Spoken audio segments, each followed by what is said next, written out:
know that there was a potential for lightning in the area, even as we were at the T-2 mark. So, yes, while everything looks good out over the Atlantic, we continue to have our journey through a hot Florida summer day.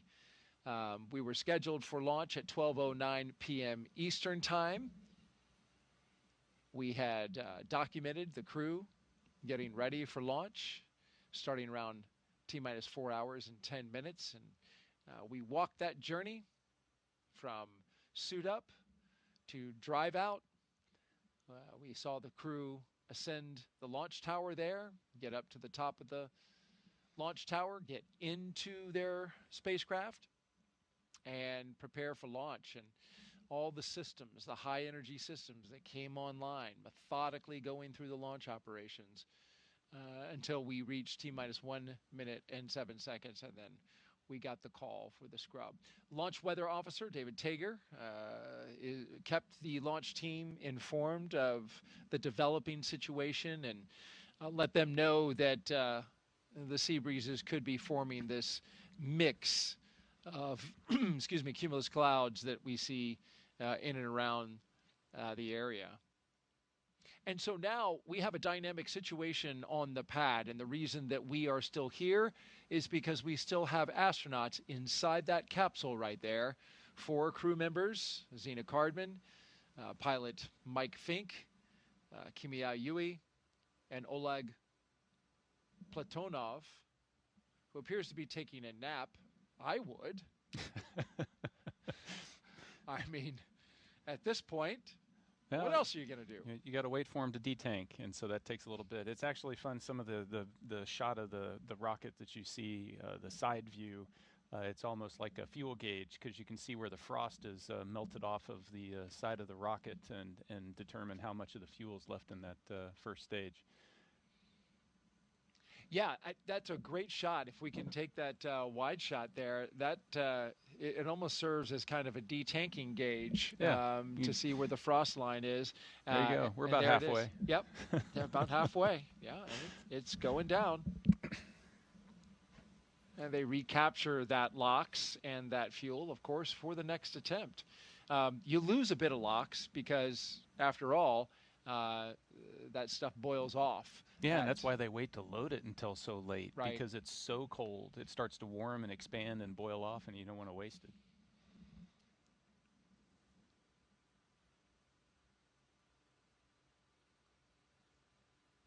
So the question now becomes, or the question that I will ask now is, what do the astronauts do after they get out of their capsule and go back to the astronaut crew quarters? This kind of served like a dress rehearsal. They have now had 2 of them, which is good practice for an operation like this. But you don't need to practice anymore. So what do? Yeah, so you're gonna get out of the capsule. Everything runs in reverse all the way back to the ONC building to crew quarters. You're gonna get out of your suits. The suit techs, you're going to get those all cleaned up so that you're ready to try again tomorrow. And then I guarantee you that all 4 of them, the first thing on their mind is, okay, so when are we having the meeting to talk about, is tomorrow a viable launch opportunity? Is the weather good? Are the systems good? Is the phasing work so that we can get to where we need to be? Is that good? And then get the thumbs up to press for tomorrow. Or if things aren't lining up right, then when is the next opportunity after that? And, of course, they're going to be checking in with family. I imagine they're probably going to be checking in with family on the ride back to ONC. Absolutely. And have also heard, and I have seen crews do in the past, check out what's the schedule at the beach house.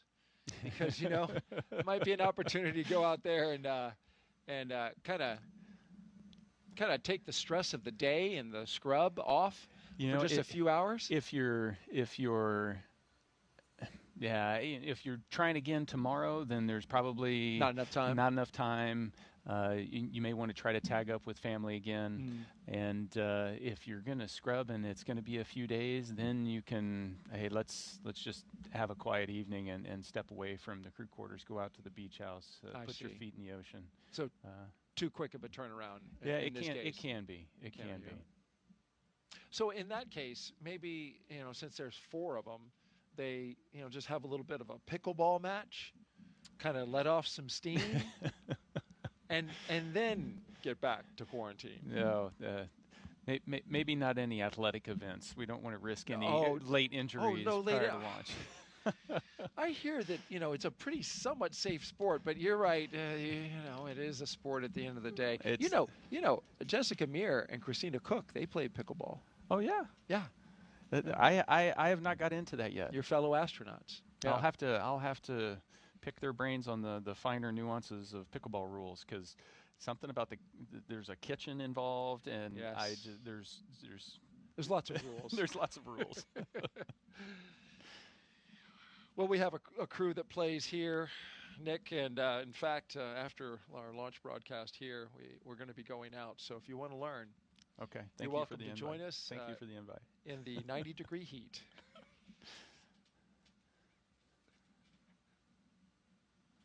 Still a beautiful rocket. It is indeed, and it's going to stay there overnight. It can rain on the rocket. That's not a problem. We can have storms in the area. That's not a problem. After we detank it, of course. While we're sitting here and we've got folks watching, why don't we take some social questions? Sounds great. All right, let's do it.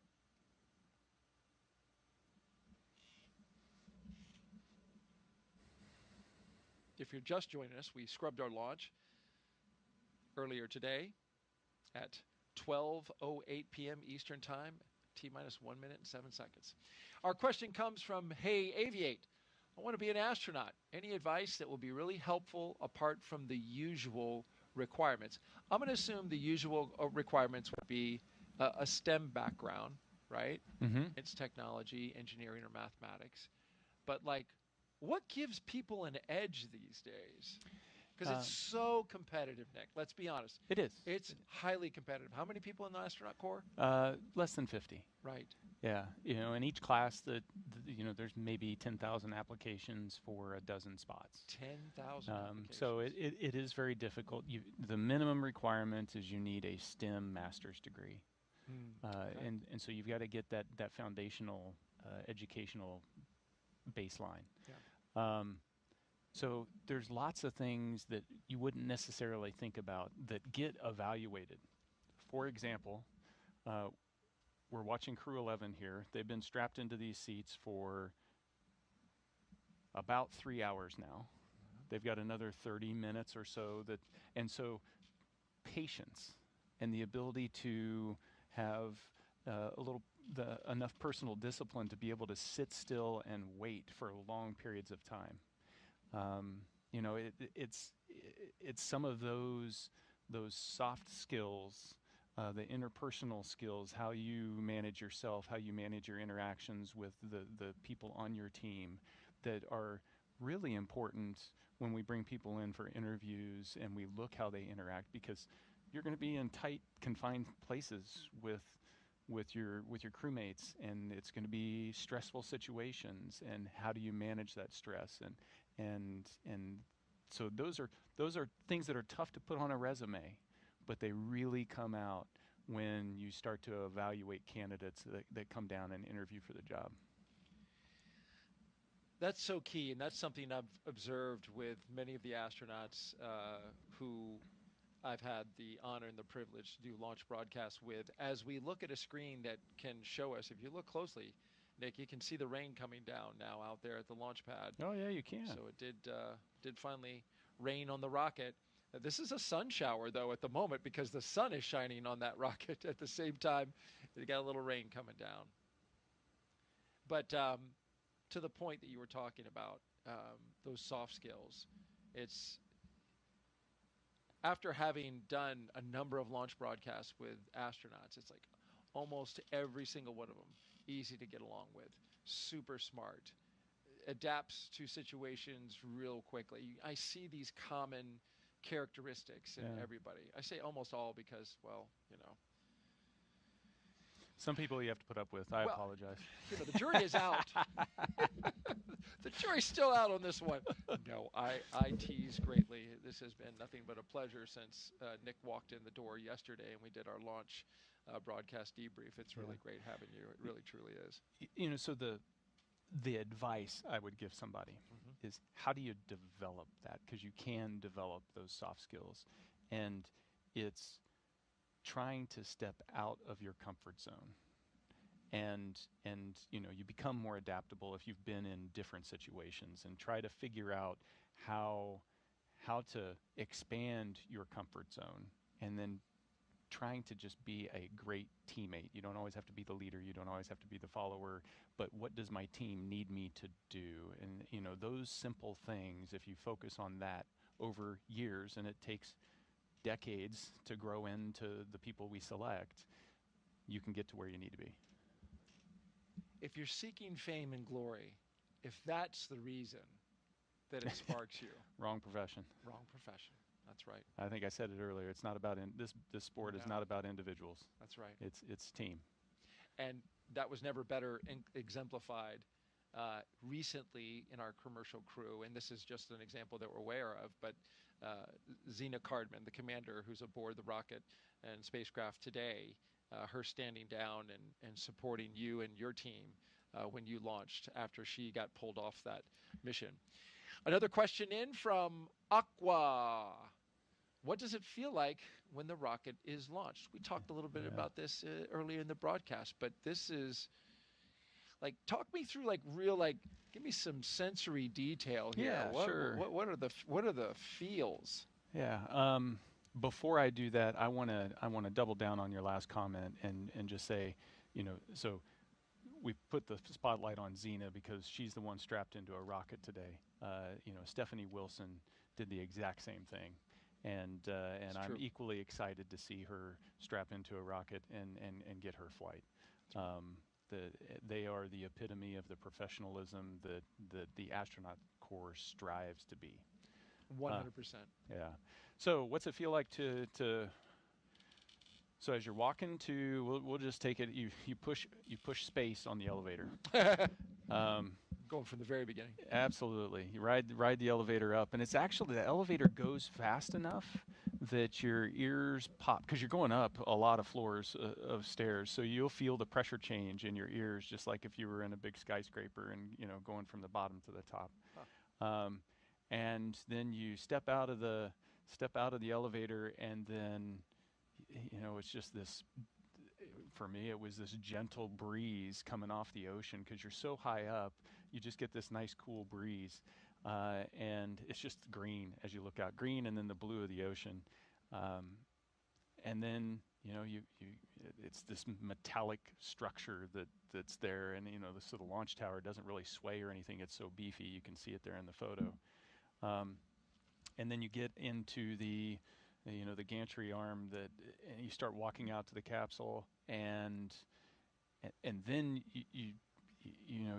you're surrounded by this this visual of this tube leading you to where you want to go, and so then that's where emotion starts to color how you're seeing everything, and the white room is chilled down, it's cool, so that the vehicle's cool, and you climb in, and as soon as you cross that threshold of the side hatch, it feels, before it was like you've done it once, maybe twice, and it's unfamiliar, but it's still sensory overload to some degree.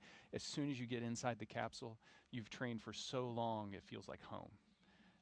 It's like you've spent, everything's exactly where it should be, and you feel comfortable, and so then the side hatch closes, and then at prop loading, that's really where, like I mentioned before, the rocket comes to life. The pumps start spinning up, you can hear the fuel flowing, you feel the vibrations, you get venting that's happening, and that's why when you feel like, so I'm on a thing. I'm not on a machine. I'm on this thing that's got a personality, that's got this life inside of it, and and then at the moment of liftoff, there's just, the engines light up and you get this subtle vibration and you feel the pressure of your body being pushed into your seat. Just, your back is being pushed in, and it's that all the the millions of pounds of thrust that are happening, and it's just squeezing you in that seat, and it's just continuing to push you in that seat as you kind of creep off. It's smooth, and so if you've been in an electric car and somebody just kind of slowly presses the accelerator and then just keeps mashing it until it's all the way down, eventually you're pressed into your seat and you're accelerating, and it's like that, but you don't stop for 9 minutes. And you go the from feeling of acceleration goes that long. You've got staging in the middle, so it starts at 1G, and then you build up to 4.5, and then it drops off during staging to nothing for a few seconds, and then it starts back up again and builds up, and then it stops and you're in space. And so those 9 minutes are just this amazing roller coaster ride that is like super smooth, with a little bit of vibration. And the whole time you've got these windows that you can look outside and watch it all happen as the Earth kind of disappears down below. And it's just phenomenal. I wish everybody could do it. No doubt. I wish I could do it. That is, what a great explanation of what you experienced from beginning to end. If you're just joining us, we are live with launch coverage of NASA and SpaceX's Crew 11. The launch to the International Space Station scrubbed for the day. You see the weather in the area caused a scrub at T-minus 1 minute and 7 seconds, just at 12:08 p.m. Eastern Time. The crew is inside the capsule at the top. They are safe. They are waiting for the completion of detanking the rocket of its highly energetic propellants, which we are currently doing now. Just should be just another 15 minutes or so. Our next attempt for today's launch, provided that after they review the data from today's scrub, should all that look good and check out, the next opportunity to launch is August 1st at 11:43 a.m. Eastern Time. Weather for tomorrow is 85% go. The only area that is a watch item, that is a significant watch item, is the weather that's going to be disturbed along the eastern seaboard after we get a trough of disturbances make their way into the eastern Atlantic.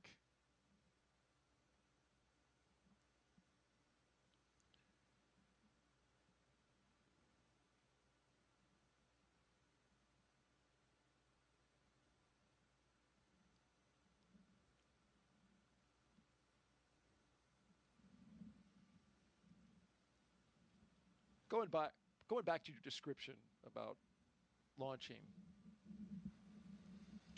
what are the emotions, right? So when you first launch, I'm imagining when it lights and that first thrust off the pad, like the anxiety, a little fear. What are you feeling? You feel, for me, it's the swirl of emotions up to that point. I've got a swirl of emotions leading up to it, where there's this desire to be perfect, right? I don't want to make a mistake. I don't want to let down the people that spent the better part of a couple years training me to be perfect in the moment. So you don't want to make mistakes. There's this anticipation of the unknown, especially on your first launch when you don't know what to really expect. But even on subsequent launches, it's the unknown of what could happen. Just that heightened sense of vigilance that you need in order to be able to react in the moment appropriately. There's the joy of, like, I'm getting to do this thing that I love to do and I've wanted to do, and now's this moment. So there's just intense excitement and joy. Yeah. There's a tinge of sadness because you know everybody you love is down on the ground and you just said goodbye, and you know you're not going to see them for a long period of time, and so it's this blender of emotions.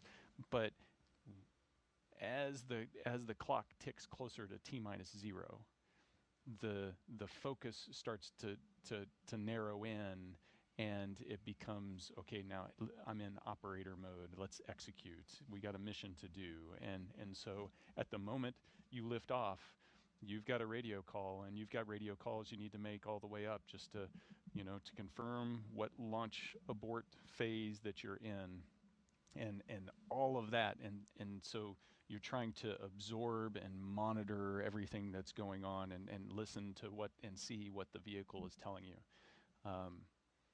And you have to put that swirl of emotions off to the side, Yeah, and do a job yeah. in that extremely exciting moment. And that's one of the, you know, that's a skill you have to have in the job, because it's not just launch that happens.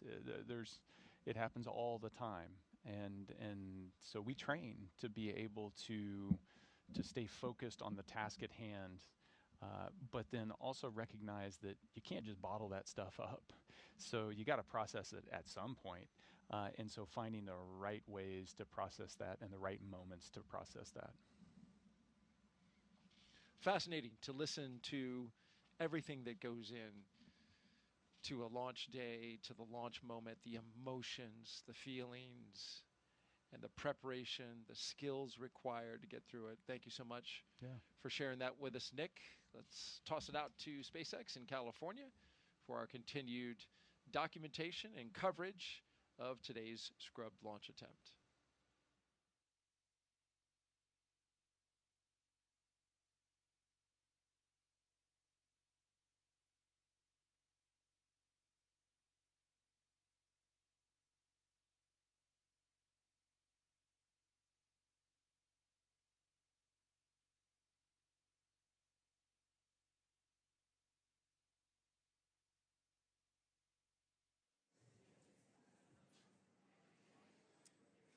Thank you, Daryl. Thank you, Nick, and for all that insight, especially with the process as intricate as this one, with the detanking continuing for Falcon 9, as again today's launch attempt for Falcon 9 or for Crew 11, NASA SpaceX Crew 11. Dragon copies. Go to disarm LAS per section 2 of 5.100. And that was some great call-outs right there from up in the crew capsule, the spacecraft, is Crew 11 receiving updated information from the teams here on the ground, and the core here in Hawthorne communicating the step-by-step procedures needed to detank the vehicle in Falcon 9, and then again they'll go into those procedures of bringing the crew access arm, disarming the launch escape system, the ground support teams that helped Crew 11 into the vehicle. They'll become on site and then help them out of their vehicle as well. And then we'll stay with SpaceX Dragon disarming launch escape system. And they'll help with them we're with you.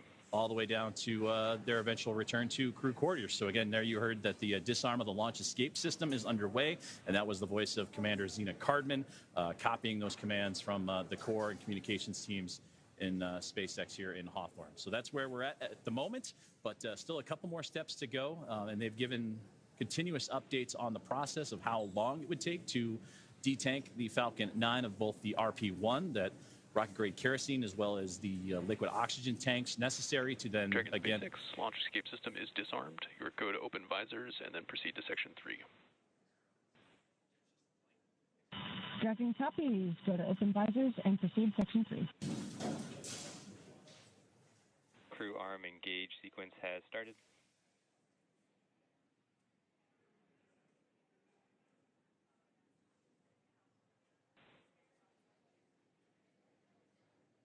And again, great communications there as you're looking inside the crew access arm as it's beginning to swing back towards the Dragon spacecraft. And you saw just moments before that, Crew 11 being issued the okay to open up their visors and begin their process, continue their process of, will be egressing or exiting the vehicle here in just a little while. But again, that crew access arm slowly but surely making its way, be buttressed up against the side of the Dragon spacecraft as we continue on our... SpaceX Dragon, ready for seat rotation. Copy, crew are ready for seat rotation. We will initiate that now.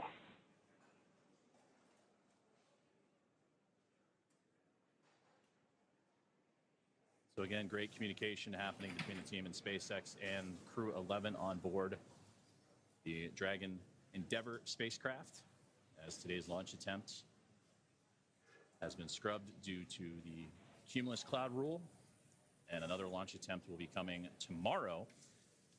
And that launch attempt will be at 11:43 a.m. Eastern time. And of course, with Daryl, Nick, team out in Kennedy, the team here at SpaceX, and at NASA's Johnson Space Center and the International Space Station Flight Control Room, we'll bring you right back and get you prepared for another launch attempt for Crew 11. And again, that'll be tomorrow, August 1st, as we turn over to a new month at 11:43 a.m. Eastern time. And that's where they will hopefully begin their journey then, en route to the International Space Station and sync up with their Crew 10 colleagues, as well as those of Soyuz MS-27. And that crew of 7 on board the International Space Station will become... Dragon SpaceX, seats are in the upright position.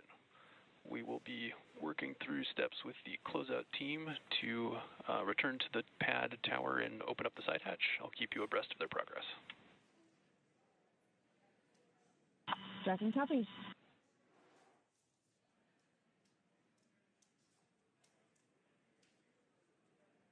And a great look inside that crew access arm as it has now made its way right up against the side of the Dragon spacecraft. And Crew 11 sitting comfortably with their visors open, just recently given that command. The seat rotations have been issued, and they are now stretching their legs. You can see Mike Fink flexing the ankles a little bit and preparing to egress the capsule and Dragon Endeavour here in just a few moments. But to go back to what we were saying, they were heading up to the International Space Station, where currently a crew of 7 will look to welcome in this cadre of 4, including the commander of Expedition 73, Takuya Onishi of JAXA, his best friend, Kimiya Yui, as a member of Crew 11. So it'll be the first time in several years that 2 JAXA astronauts have been on board the International Space Station together. And what better way to do that than with your best friend that gets to come up and pay a visit with you. But NASA's Anne McClain and Nicole Ayers, along with Johnny Kim, also on board, along with Roscosmos cosmonauts Kirill Peskov, Sergei Ryzhikov, and Alexei Zubritsky, will anxiously await their arrival once they can go for that second launch attempt, which again will be tomorrow, August 1st at 11:43 a.m. Eastern time, as today's attempt was scrubbed due to weather. So we're going to continue to follow along with the detanking procedures that should be wrapping up here pretty soon. As you saw, the crew access arm has swung back into place. The ground support team will make its way up towards the spacecraft to help the crew exit, egress, as they say, the capsule as well, and then we'll stay with live coverage all the way up to the crew's return to crew quarters, where they will remain in quarantine. And that's what Daryl Nail and Nick Hague have been discussing of those procedures and how things will shape up and ready to turn the page for another attempt tomorrow.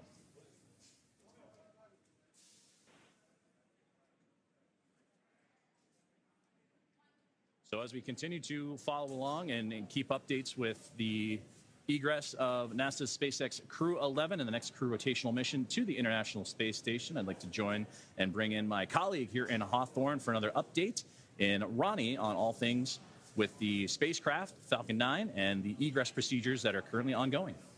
Thanks so much, Joseph. Yeah, so we're obviously following very closely as we move through these detanking and then these upcoming egress procedures. For those of you who have been following along with this mission since we picked up our launch coverage today, you can really tell that we are doing everything that we did in the lead up to liftoff now just in reverse. So a couple of minutes ago, we heard the call out that the launch escape system has been disarmed. To give you a little bit more color there, the launch escape system consists of 8 Super Draco thrusters, in addition to a lot of avionics and control systems that support them. And those engines provide fault-tolerant propulsion for Dragon's launch escape system. In the extremely unlikely event of an emergency, those Super Draco engines can actually power Dragon off the top of Falcon 9 and away from the launch vehicle in less than 8 seconds. To be able to do that, obviously those engines are extremely powerful. So we only want that system armed and capable of doing that emergency exit procedure when it's absolutely necessary. Our flight rules dictate that that is necessary anytime we have propulsion and astronauts on board the vehicle. So right now, knowing that we're clearing the completion of that detanking process, it was safe to go ahead and disarm that launch escape system. Now, of course, on your screen, you've got this view of the crew access arm, which is the primary way that our astronauts walk out from the White Room, to the White Room and then enter the Dragon spacecraft.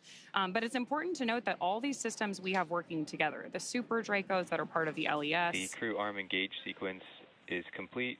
Crew arm is fully engaged and pinned. Confirmation there that we've got the crew arm fully engaged and ready for our astronauts to begin that egress process. Obviously, that's going to start by having our ground support team come back up and help with that hatch opening procedure.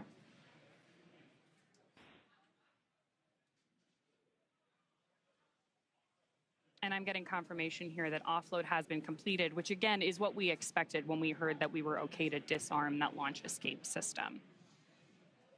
It's really worth noting, though, that Dragon is a tremendously capable spacecraft. It is not just a capsule housing these astronauts. We have maneuverability available to them through the 16 Draco thrusters that we use to orient the spacecraft during the mission.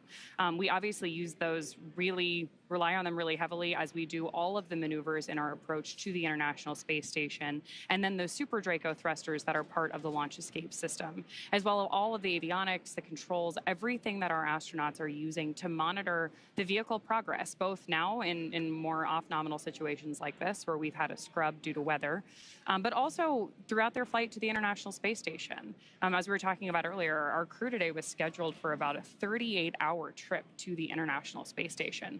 All of the information that they're getting from our mission control team is displayed inside of Dragon for them.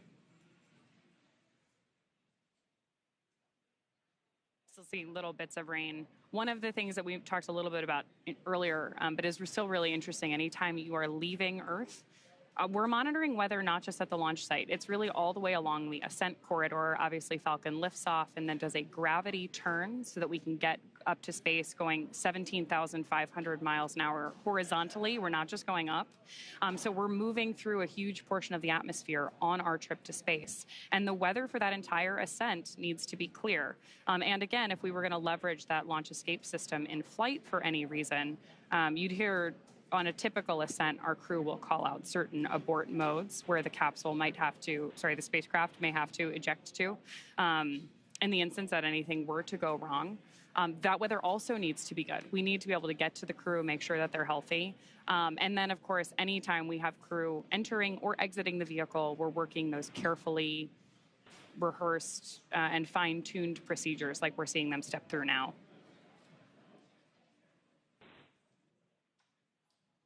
The view you have on your screen right now is Historic Launch Complex 39A.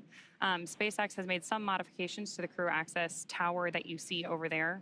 If you followed along with any of our social media channels or on previous webcasts, you know that when our astronauts are ready to board Dragon, they actually go to an elevator inside that tower and hit the space button before going up to that crew access arm, which is currently bridging between the tower and just behind Dragon on your screen.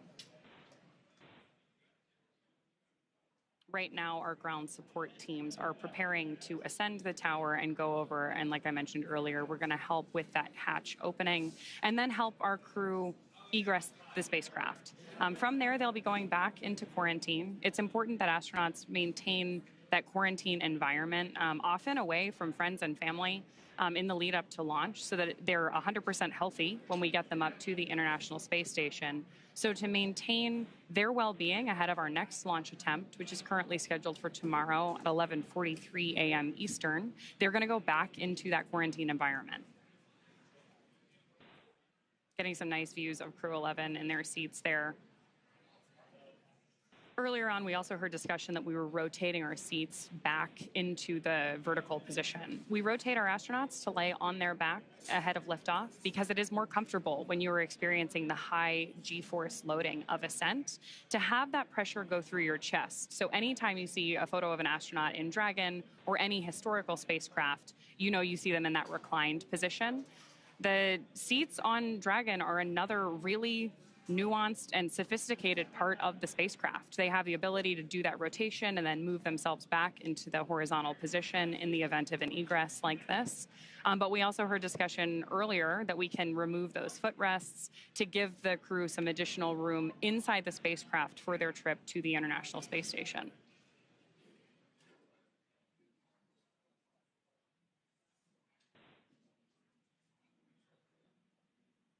Seeing some smiles from the crew there. And of course, we're following along very closely here, not just with our coverage, but of course the entire mission control ground support team. Everyone's keeping a careful eye on all of these procedures, because anytime we have astronauts on board the spacecraft, we want to make sure that we are doing everything we can to keep them safe. Again, all of this is rehearsed during dry dress. And you can see our astronauts are pretty comfortable with it, right? They seem like they're having a pretty good time, waiting to exit Dragon, go back, get a little bit of rest, and then try again.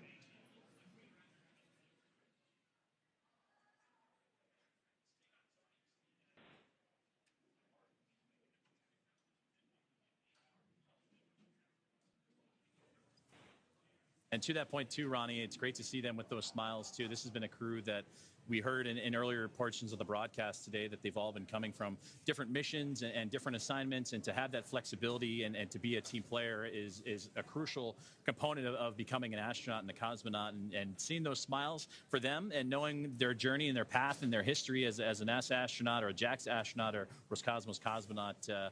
You know, this is just another step in that path, in that journey that they've had along the way. So it's great to see them with all smiles. They're a crew that is very emotional, very thankful, very supportive of each other and of the mission, but also very happy. And I hear a lot about each crew member has a very unique sense of humor. So during that 39-hour of phasing, I can only imagine what the jokes were going to be like exchanged, the stories that were going to be told, and for two of them as first-time flyers experiencing it for the very first time, and Oleg Platonov of Roscosmos and Zina Cardman, the commander of NASA. So to see them sharing smiles, telling stories, and just knowing that another opportunity awaits them around the corner. Again, tomorrow's next opportunity at 11:43 a.m. Eastern certainly has them in bright spirits, it seems.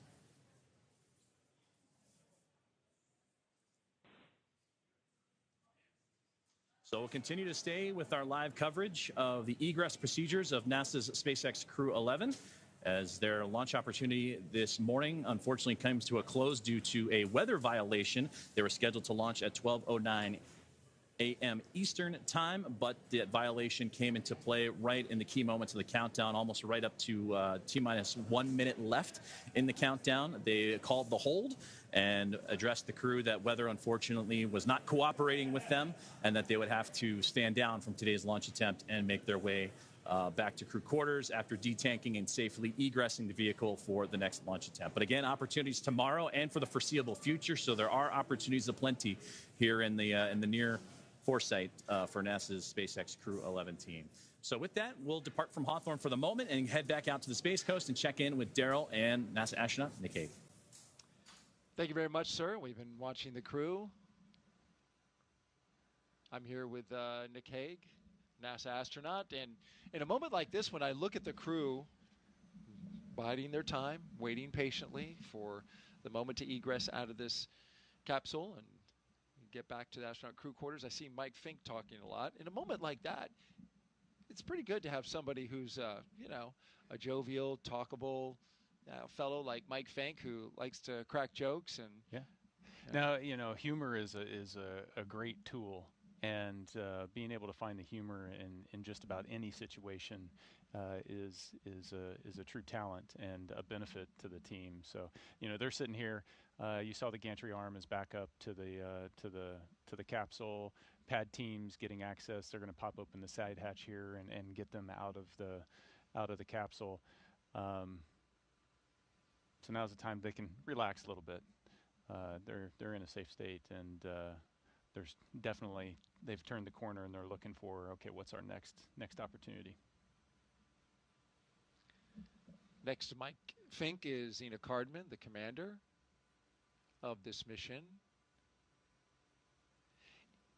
Is it the commander's responsibility to kind of regroup the team, emotionally. I mean, these are professional Mm-hmm. astronauts and a cosmonaut, so I know they know how to, gather themselves and gear up for another attempt. But it's also an opportunity to lead. Yeah, absolutely. Every person on the crew is responsible for themselves and also feels a sense of responsibility for the team. The commander's the one that ultimately is accountable for the well-being of that crew, the well-being of that spacecraft, and making real-time calls. And so the commander's job is to read the room and understand what the team needs in that moment. And maybe you need to recage, maybe it's crack a joke, maybe you've got to read the room. It gets back to those soft skills I was talking about before. We are awaiting the completion of detanking of the Falcon 9 rocket.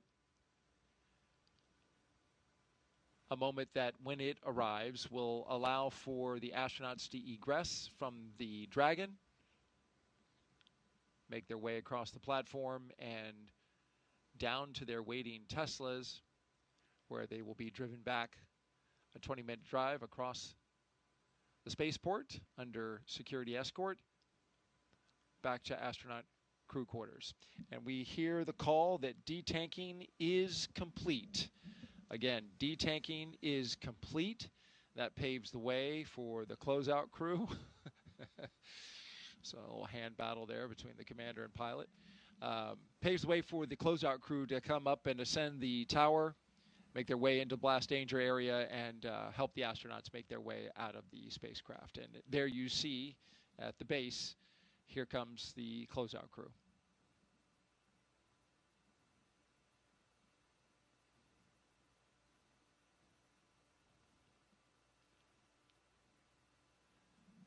Have the first member of the closeout crew making their way across the access tower.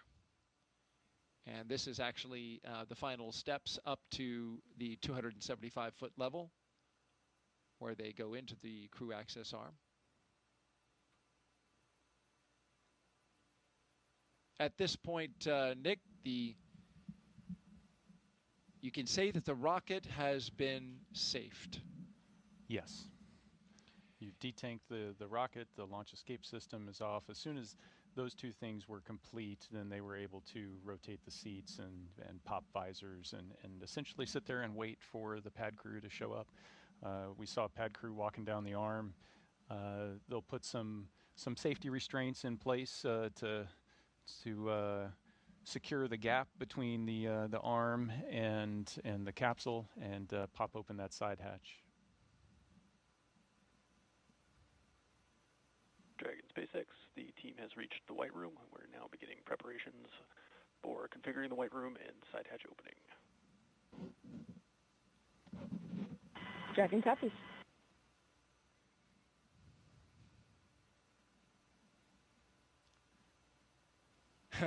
And sounds like the hatch. Oh no, selfie. It's selfie time.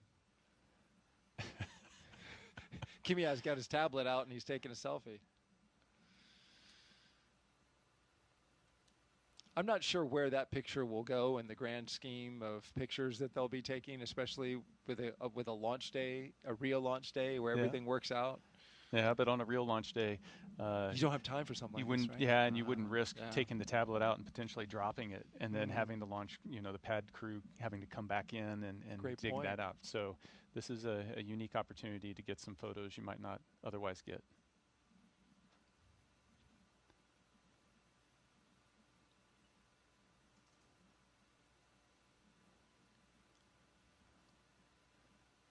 Not the easiest thing to work with a tablet like that when you're wearing big gloves. Right. Yes, those gloves. Yes. So now they're doing it again. Yeah, those gloves are touch sensitive. Yes. You can use them on the tablets and they work, but they do look pretty bulky. Yeah, and your fingers, there's some layers associated with it, so you're not as dexterous as you would be otherwise. And you get used to it, though, because you spend a lot of time in training sitting in the suit, working in the capsule, weeks at a time in Hawthorne out in Los Angeles. As the closeout crew brings their equipment necessary to unseal the side hatch, open it up, and get the crew out.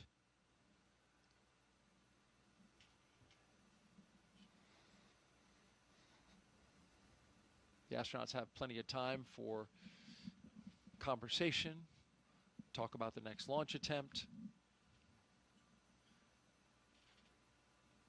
take selfies.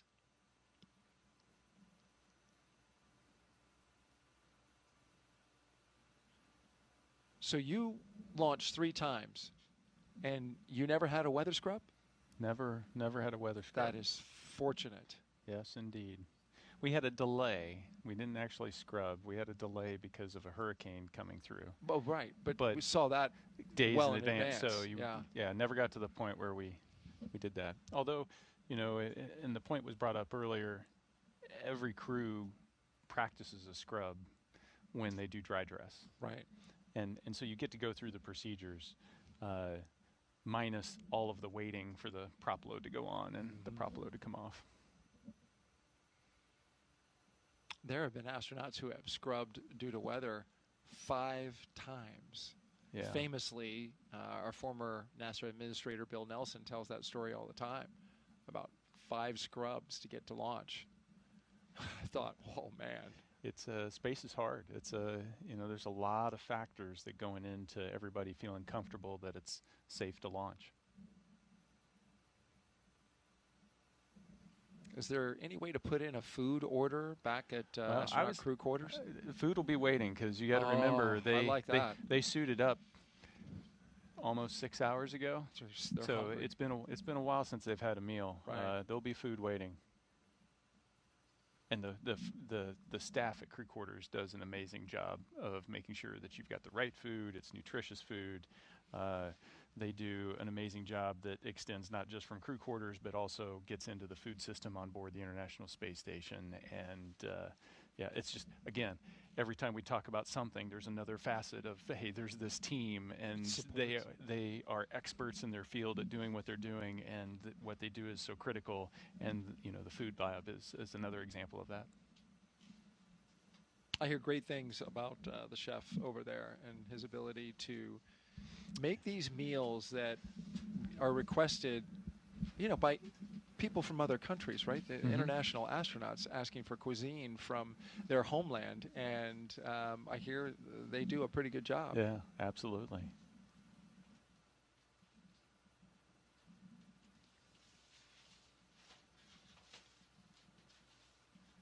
You see the closeout crew on the left. They are securing the white room to the capsule, and then they'll begin unbolting the fasteners that hold that side hatch in.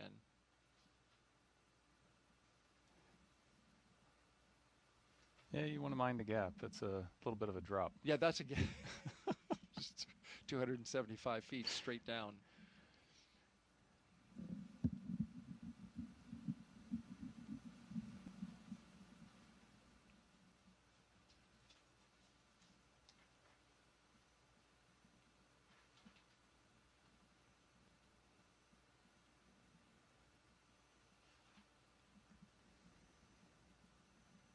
And so this crew, of course, is planning on a 3+2 handover.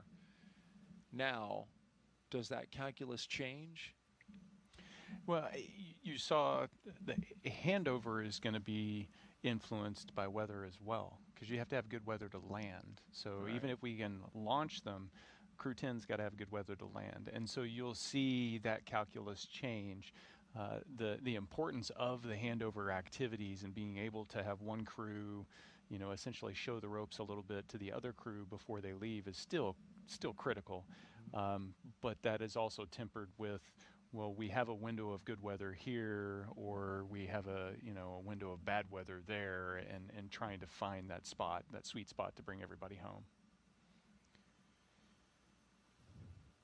Lots of moving parts with regards to the planning in that regard. Yeah, Mother Nature gets a vote. Every time. So they must maintain quarantine along with the support team How does that factor into whether or not they get to see or talk to family in close proximity? Yeah, so the family will maintain quarantine. The immediate family will maintain quarantine. They didn't break it after up and they drove through off? the launch, so that if something like this happens, you can still be able to, go to the beach house and have dinner with the family if you've got enough time to do that kind of thing. Okay. But yeah, quarantine it's serious business because we're trying to make sure that we keep the crew safe on orbit, and we know that we don't want to take sickness up there. So again, there's another team that monitors all of that and make sure that we're able to maintain it.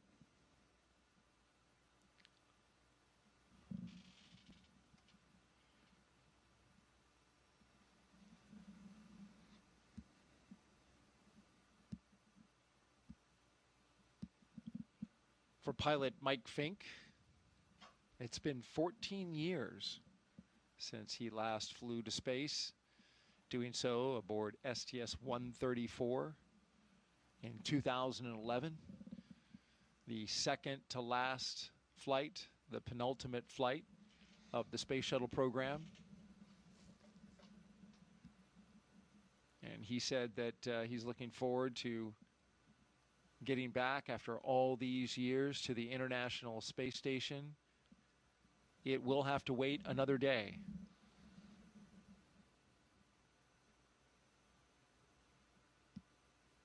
That's going to be really interesting for him because he was telling us that he saw Space Station here on the ground, here on Earth, the segments of this incredible orbiting laboratory, which is the size of a football field in space. He saw all those parts and modules on the ground, helped assemble it, but did not see them, I think, living in it continuously at that point, right? No, we would have been continuous at that point, but the configuration has changed a lot since his last visit. I see. And we've added new modules. For example, the beam module has been added recently, or the NanoRacks airlock is another feature that's been added recently. The modern modules that have been put in. Yes, modern facilities that have been experiments that they've been testing out, or commercial partners have been putting on board. The international commercial crew coming and going has dramatically changed the layout and just the way we live in the station from a Node 2 perspective, and so it'll be different than what he was familiar with the last time he was there. So as familiar as he is with it, the flow of life will be different on board. It was something that was interesting being on board with Don Pettit and Butch Wilmore and Sonny Williams. From a U.S. crew perspective, we all knew the station from previous flights, but we all knew it in different configurations and had different expectations. So it was interesting to see all of us adapt to the new way to live on the station. It's alive. Yeah, yeah.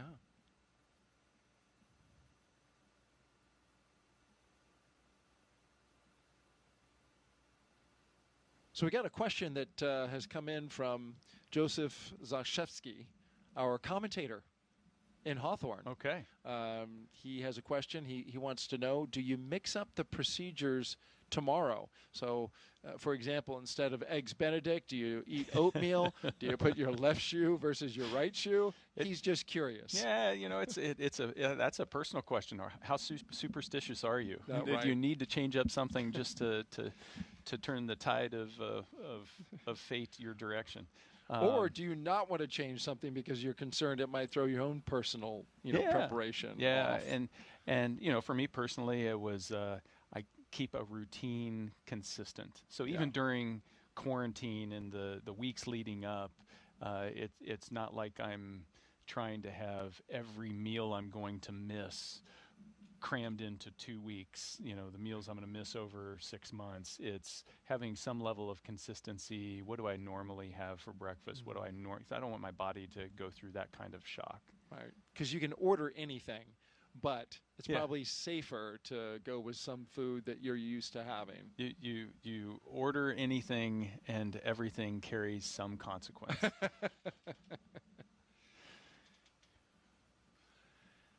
Thank you for your question, Joseph.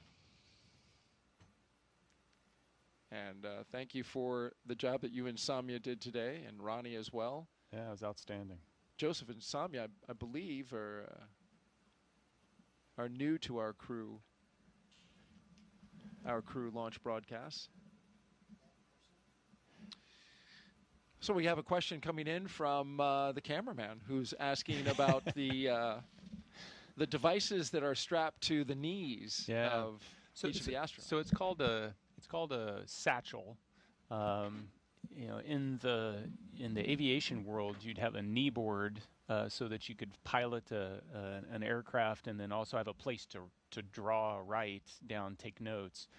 This is a little beefed up version, so it has the knee pad feature where there's paper that you can take notes and write things down so you don't forget them.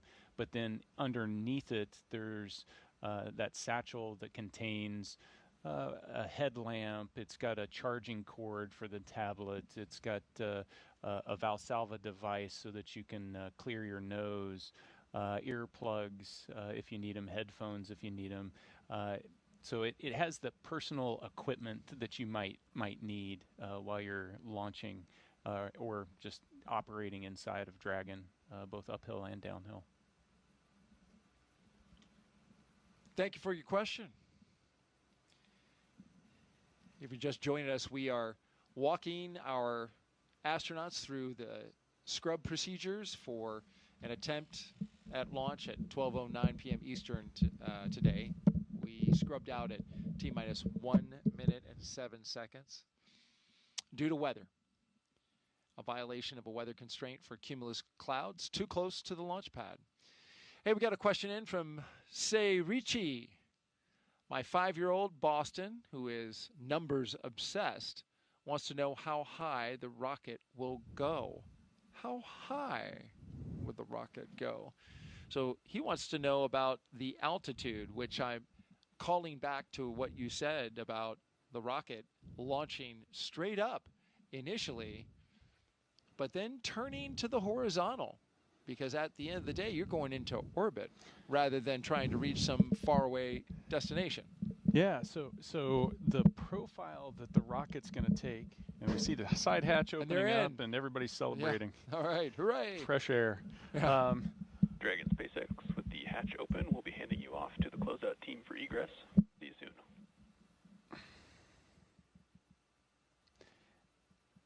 And so the rocket's going to initially go straight up to get some clearance from the ground, and then it turns horizontal. And at about the 200-kilometer mark, it's turned horizontal, and all of its thrust is trying to accelerate it downrange. It's trying to cover ground on the Earth. And it essentially is coasting and slowly falling back down to the Earth until it's reached that 17,500 miles per hour, at which its arc of its fall matches the curvature of the Earth. But it's only a few hundred kilometers up. And then as we spend the next 40 hours, or what they would have spent 40 hours rendezvousing with the space station, they would have raised that 200 kilometers up to the 400 kilometers or 250 miles that the station lives at. So it's not that far up. It's the distance between major cities in the U.S. It's drivable if you could drive there. Cape Canaveral to Miami. There you go. It's not that far. And what's even more impressive is if you've flown on a plane and you look out the window of a plane, you can see a really long way, but you're looking the entire distance through the atmosphere. The space station, when you look down, you're looking a really long way, but it's only the last few miles that you're looking through the atmosphere. And so the Earth, the surface of the Earth is really clear. And so it doesn't feel like it's that far away. If you fly over New York City, you can see Central Park in the middle of Manhattan with just your naked eye. Huh. You can see major bridges. You know, if you fly over San Francisco, you can see you can see the Golden Gate Bridge. These things stick out pretty prominently. It's just surprising how clear everything is. Right. Slicing the atmosphere through its thinnest point right over top of it versus looking out across it, out your window, as you mentioned, with all that atmosphere inhibiting your view. Yeah, it distorts everything. Yeah.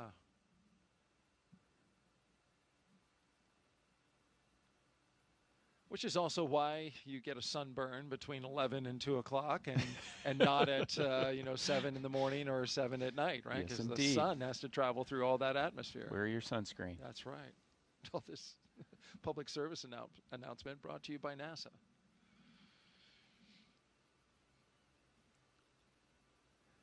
Most, but not all, of the station windows have a special coating to minimize UV exposure. But not all. Well, some of them we don't want that because we want to do scientific experiment. We want to collect scientific data through them, and so those you have to be careful. Those, if you're in them for a handful of minutes without any protection, you can get burned. How about that? Yeah. Also, do you put special cameras in those windows as well, or do you just shoot through the regular UV protected ones? You can. We just use the regular cameras through. There may be other, more scientifically focused cameras, but I can take our standard camera and shoot out the ones without the UV filters as well. Right. The U.S. lab window wharf is not UV protected. That makes sense. It's interesting. Fortunately, the window that looks down doesn't necessarily take a lot of direct sunlight, Right. unless the station's in a weird orientation. And what about reflected light off the ocean? It's still bright. Yeah. And even with the UV coatings in the cupola, when the sun pops up, you can feel the heat of the sun on your face. I bet. Yeah, sun's pretty powerful. Yeah, with no atmosphere to protect you at all. I mean, you're not that much farther away from the sun or closer to the sun than Earth is. But you feel it. Yeah. I see Oleg getting out. All right, we got one out. 3 to go.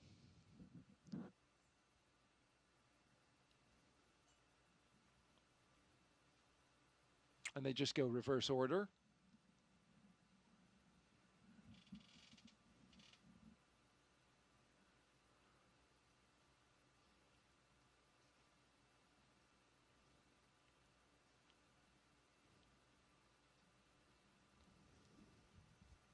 The operation will look very similar tomorrow, as you mentioned, the Groundhog Day effect. But there are some things that they're not going to do, right? They're not going to sign the side of the White Room. Yeah, right? It's your signature's there already. It's already there. What else would you not do? I've stumped the astronaut, I think.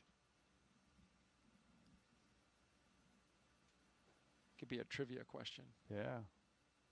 Other than sign, most of the things that you would do, are all scripted out.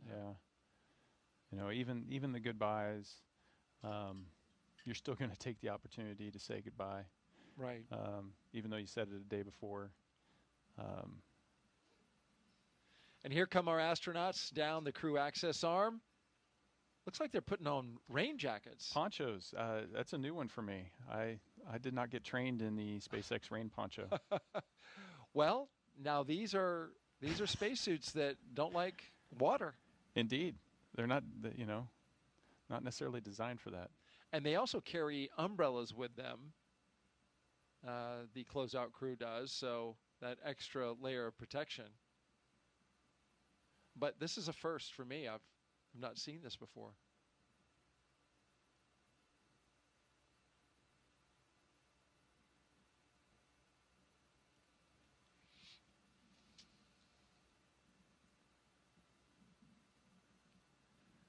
If there is a shot that really exemplifies what we went through today, it's this one. Astronauts putting on rain ponchos with spacesuits on.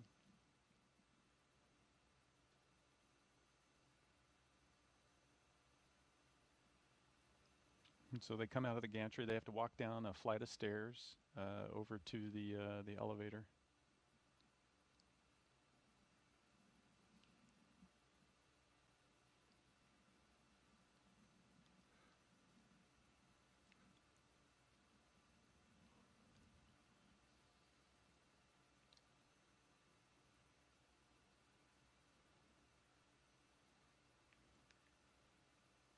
And so we talked about the button in there that says space. There's also a button in there that says Earth. Yes, that's right. Come back to Earth, everyone. There'll be another chance tomorrow. Rain on the lens tells the story. Now we have these passing rain clouds going over the pad. Of course, this was the reason for the scrub. At 12:08 p.m. Eastern Time today, we scrubbed the launch attempt of NASA and SpaceX's Crew 11 launch to the International Space Station. Now looking ahead to the next opportunity, tomorrow at 11:43 a.m. Eastern Time. Our coverage on NASA Plus and our streaming channels starts at 7:35 a.m. Eastern Time. And so next up, we are watching as the astronauts go down the tower, making their way to their Teslas, which are parked at the base of the launch pad where they left them earlier today, about 3 hours ago. And they'll get back in their ride and head back to astronaut crew quarters, the safe and comfortable confines of the operations and checkout building.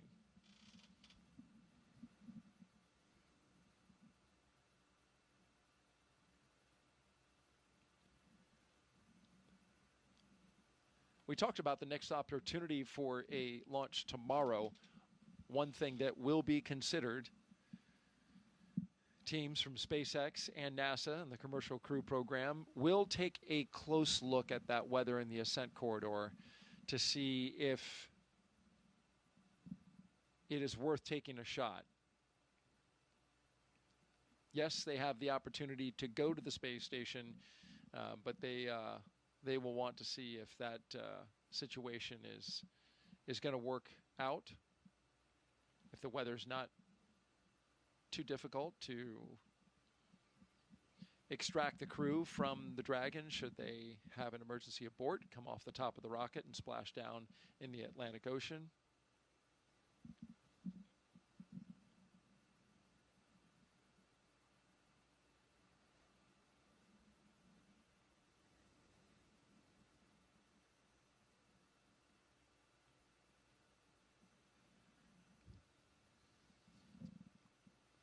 Fortunate for us, astronaut Nick Hague has changed his departure flight, so he's going to stay with us another day. I'll be here. I greatly appreciate it.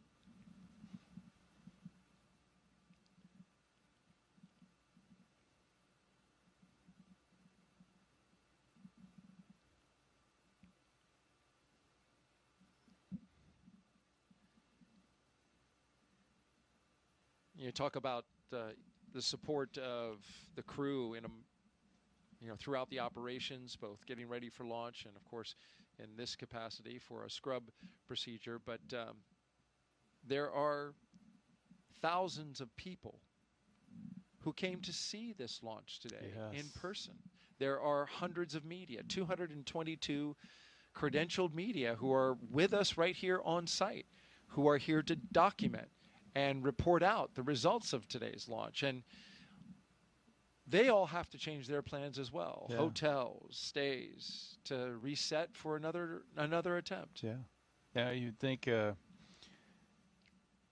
with that much of a ripple effect, that much momentum and inertia to let's make this happen, that there'd be this go fever. And that just shows you how disciplined the process is to be able to say, nope, today's not the day. We're not comfortable with the way things are. We'll try again tomorrow. And, it does put a huge ripple and a lot of change on everybody and it stresses the team, but it's the right thing to do. Absolutely. And the rainy ride back to astronaut crew quarters requires us to wipe the windshield if we're going to see out the front window. Did you bring an umbrella? Because we're in a studio where, you know, it's not a straight shot back to the press site. I've got 10 feet to get to my car once that door's open, so I should be okay. You're going to be all right? I won't melt. No, you don't have a black rain poncho on you? No, Stuff in your pocket. I'm not critical spaceflight hardware. Well, you are critical to our launch broadcast, I will tell you that, my friend. It's been fun. It'll be fun to do it again. Absolutely. We'll need you to bring all new material tomorrow. My son would tell you it's just the same stories over and over.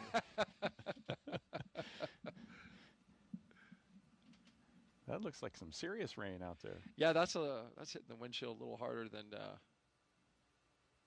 it was when you and I were outside watching the launch and just saw the rain off into the distance. Yeah. Seems like we've got the storms really built up.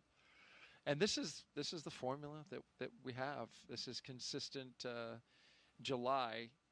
Meteorologically speaking, in July, we hit the high point for thunderstorm activity and buildup. But it's not till August where we actually get the high for rain. That's according to Launch Weather Officer Melody Levin, who's over there at the 45th Space Wing. Yeah. So August is our high for rainfall events, and it really dumps rain. Not necessarily thunderstorms, because that's not the same. We get highs for thunderstorms in July. We get high rain totals in August. So August is, of course, the month that Floridians turn off the sprinklers and, you know, have to be concerned now about standing water. You saw the helicopter. Helicopter's still there with the team, with them on the security ride back to astronaut crew quarters. You know, they're not just there for TV purposes. They are there to keep an eye on everything and make sure that we don't have anybody who is somewhere they shouldn't be with regards to this crew. Yep, critical support, security. They just let us strap a broadcast camera on top of or underneath the helicopter, and it's very helpful, though. We want to thank them for that. It gets amazing views. They really do. And they're out there flying in the rain, so we appreciate their efforts today. They did a great job with those shots around the pad.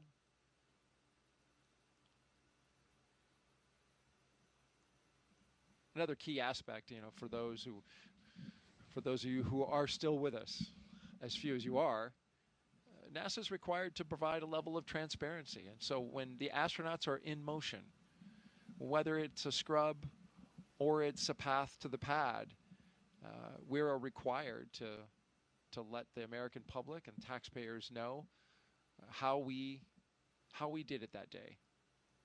We didn't go today, and so this is what we did instead. We detanked the rocket and we moved the crew from the rocket back to their crew quarters.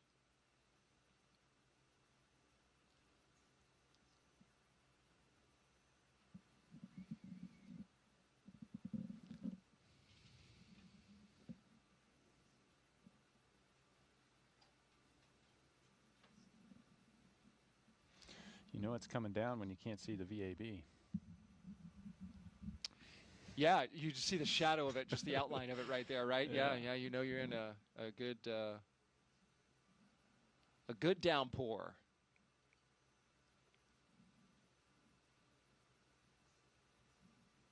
So again, for those of you who are still watching, want to emphasize we have an opportunity tomorrow, but like I was saying earlier, the teams at SpaceX and NASA are going to evaluate the weather downrange, and they're going to look at the entire picture to see if a launch attempt makes sense for tomorrow.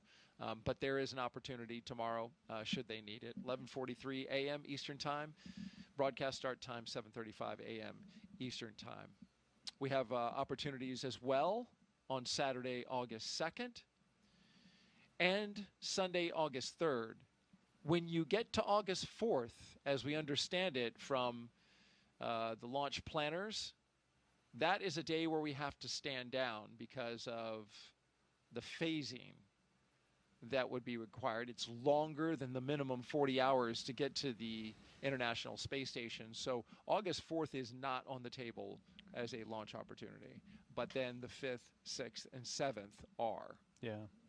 You know, and that really just helps protect for the back end of the mission when you have to undock, because you could have long phasing there. And the Dragon is certified for a certain number of hours to be free flight separate from the International Space Station. And so you don't want to use up its life just getting there.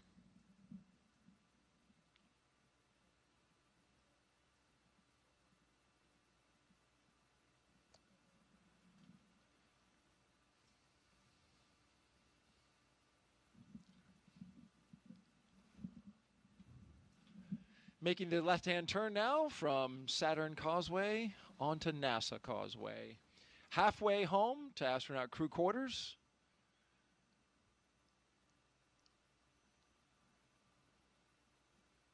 And I've been on the NASA Causeway when the security detail comes rolling down your way. There's always a little bit of a sinking feeling, because honestly, you never know if they're like they have a gigantic rocket right behind it and they need you to pull over and sit there and wait for them to go by, or if it's in this case, you know, not as often, but you've got an astronaut crew coming by, which is cool nonetheless. But they clear the roads, and you have to move over when you see that security car coming. Yeah.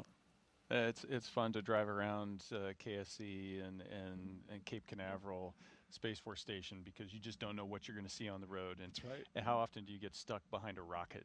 You know, it only happens here, right? Only here. And places where you launch, but it literally. And I can't help. I got to roll down the window, and I just have to gaze at this giant rocket booster moving down the road. And it's and many times it's flown to space. Yeah. So you're looking at, you know, flown space hardware going right by you on the middle of the road. Yeah, this is a special place. Right through the red light, as it should be.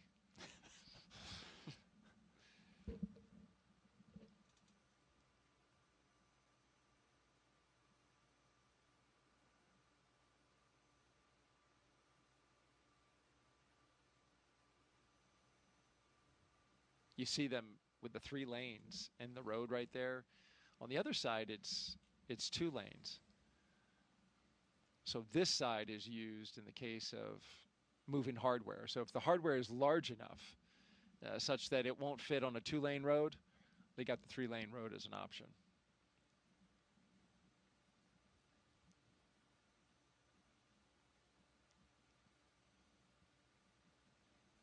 That's when you're talking big rockets. Oh, you're talking real big stuff right there, yeah. And, you know, some of the hardware that is required to work on the rockets, right? That stuff is pretty large as well.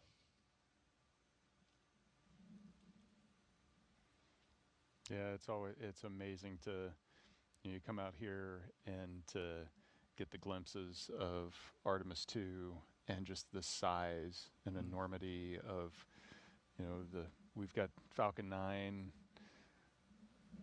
takes us to the International Space Station, and then you look at what it takes to get to the moon, and it's an order of magnitude more difficult. Absolutely. That's going to be an impressive launch to watch. No doubt. And as you say, and have said many times before, with crew on it, not only is it an impressive rocket when it launches, talking about the Space Launch System, and Artemis 2 coming up early next year. We saw Artemis 1 back in 2022. But you've got just the enormity of that rocket blasting off, and the thunder and the power that it emits. Just like you say, you got to have a lot of horsepower to get to the moon. Did you get a chance to go over to the VAB and see the SLS? I haven't been on this trip. That's true. I will. I'm sure. It's worth the price of admission. in your case, they will lay out the red carpet. Yeah, they're over there doing some pretty key testing that happened to coincide. So they've got the Artemis 2 crew over there and doing some initial checkouts, and so it's exciting times. The mission's right around the corner, and before long, 4 of my friends are going to strap to the top of that and go visit the moon. How cool is that? That is going to be. I'm really looking forward to that. So happy for Reed Wiseman and Victor Glover, Christina Cook, and Jeremy Hansen, who I got to spend a lot of time with in Niagara Falls when we were covering the solar eclipse. They were saying the other day in a press conference that they have been around each other long enough now. They for some years now training. They just know each other innately.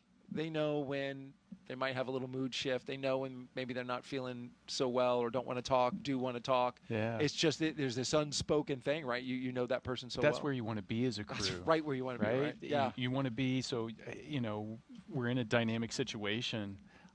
I almost know what you're going to do before you do it, or your nonverbal cues tell me everything that I need to know. Yeah.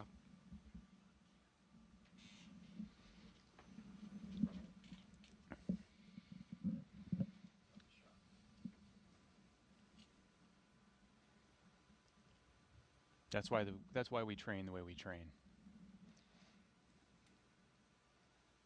That's a great way to put that. Period into that sentence there, because that is exactly where you want to be. Sometimes I look at the training, I'm like, wow, that's a long time training, but the better integrated you are, the more you know your crew member, your fellow crew members, that just, like you just said, that has to lend itself to a higher level of mission success. Well, it's the last leg here as we make our way. You can see the operations and checkout building on the left in view. Getting ready to wrap up our coverage here. The astronauts, they're up on the 3rd floor of that building.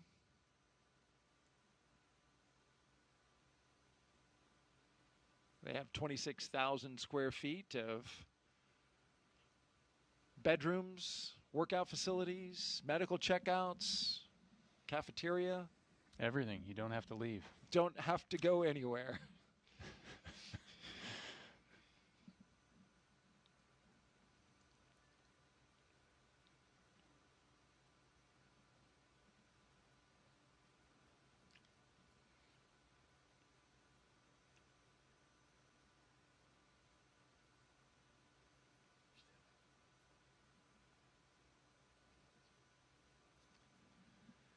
And we are back to where we all started this thing,